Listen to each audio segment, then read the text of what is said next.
पहिला बेर प्यार पायल से बेल दोसरा बेर मुस्कान से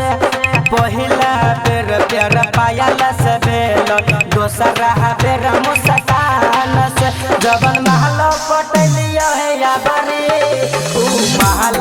कोई कटिहार के जवन महल पटलिया या बरी रे ऊ महल कोई कटिहार के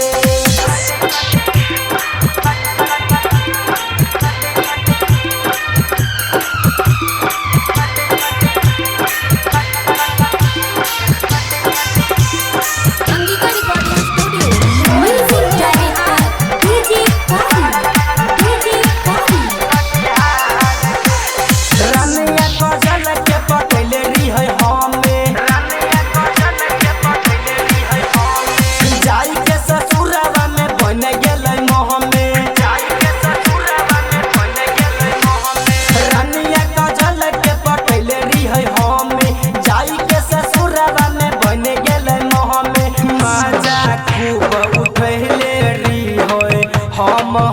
कुमार में मजा खूबे मारले रही है हम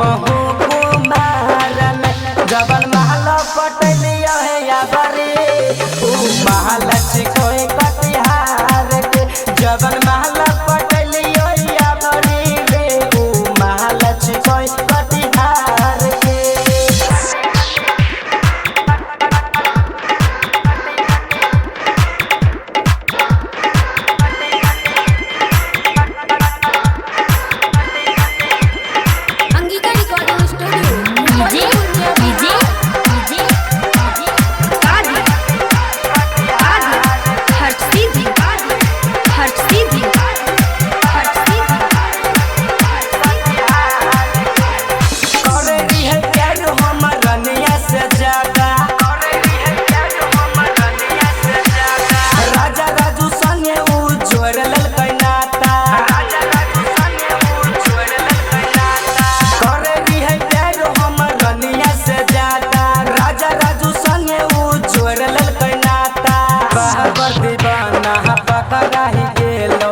कजली संगे घुसकार में बाबर दीवाना पकड़ा ही गेलोय कजली संगे घुसकार में जबन महल पटलिया है या बरे